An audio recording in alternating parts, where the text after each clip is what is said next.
Testing, testing. Hey y'all, so this is a little bit different. The context of this video, I've been reading a book about trauma. I've been thinking a lot about trauma over the past 18 months since the pandemic happened, but reading through this book, it's called Traumatized by Katie Morton. If you might recall, I had her on my channel to do a book talk about a book that she wrote and had come out last year called Are You Okay? So she wrote a new book called Traumatized. And I've been reading through it because I'm going to have her on the channel to talk about trauma, but it got me thinking, because she mentioned something in the book about how trauma messes with our memory. And just now I was sitting on my couch in the living room watching YouTube, as I do, and I had this memory pop into my brain, and I just wanted to sit down and share it, because, like, a thought that's related to this that I've been having lately is how, like, the way that the pandemic is playing out, it messes with how we recall the past 18 months. Like, setting aside for a moment the fact that, like, time has gone all wibbly-wobbly, just generally. So I want to tell you about a thing that just popped in my brain, about a memory of the last day the library was open. And this is partly just for, like, historical context, and partly because maybe some folks would be curious. So, I don't remember the exact day. It was like March 14th, but on March 12th or 11th, so like 2 or 3 days before, the province announced that they were shutting down everything, and we weren't super sure what was going to happen. Oh, I should backtrack. So one of the things that got me thinking about this particular memory is we had like the busiest day in the library today in the past 18 months, like since the pandemic closed. So that sent my brain, my little beautiful ADHD brain, down a different path and connected the dots to trauma and memory and all that jazz. Anyways, segue over. So we got about 2 or 3 days worth of warning that everything was going to shut down, including the libraries, on a certain day. And we knew that we were going to close to the public. And at that point, we weren't really sure how long we were going to be closed. We kind of suspected maybe 2 or 3 months, because that's kind of what everybody was expecting. And we wanted to make sure that our community was going to be prepared and well-equipped to deal with it. And so the last day before we closed, or the day that we closed, I remember going into the library, and one of the things that came up was the discussion of how many items should we let people check out, because we weren't sure when the library was going to reopen to folks and when people would be able to bring things back, and like when we were going to be in the building or not.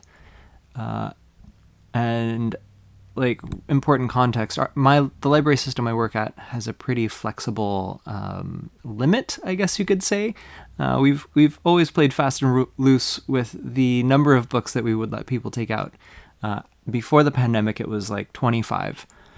But when we realized that we were going to close, and we realized that nobody knew when we were going to open again, it was decided / somewhat not decided that we would just let people take as many books as they wanted. And this was a thing that we librarians kind of decided, and we to be fair, we didn't do a great job of telling our clerks. And we didn't put it in writing anywhere. And so people came in, and there were a lot of people, and they were, understandably somewhat panicked, because like, folks knew that this was the last day that we were going to be open for a while, and folks knew that we weren't sure when we were going to open again. And I remember having just a lot of conversations of like patrons coming up to me and saying, "Hey, how many books can I take out?" And I would just look at them, and I would shrug and say, "Take as many as you want." And so folks took as many as they wanted, and like, folks left the library with 10, 20, 30 books, more often 20 and 30 than 10 and 20. And again, I didn't do a great job of conveying this to our clerks and our clerical staff. And so folks would go to check out, and they would say, someone said that we could check out this many books. And they were like, that doesn't seem right. And so we had to go and say, yes, let them take all the books out. And I don't know why I wanted to make a video about this, other than the fact that, like, when I think about trauma and I think about how fallible memory is when it relates to traumatic experiences. This experience itself wasn't particularly traumatic, but I think it is, I don't know, maybe just a good example of kind of what it looks like when you're a librarian and you have to make a decision on your feet. And I think it was the right call. All of the books came back. We incidentally, during the pandemic, ended up going fine-free. We got rid of late fines completely. And, circulation was down for a while. But after, I'd say, 3 or 4 months, we started reopening at least borrowing services again. And, now that we're 18 or 19 months in, some of the feedback that we got was that folks were really relieved that we still provided services.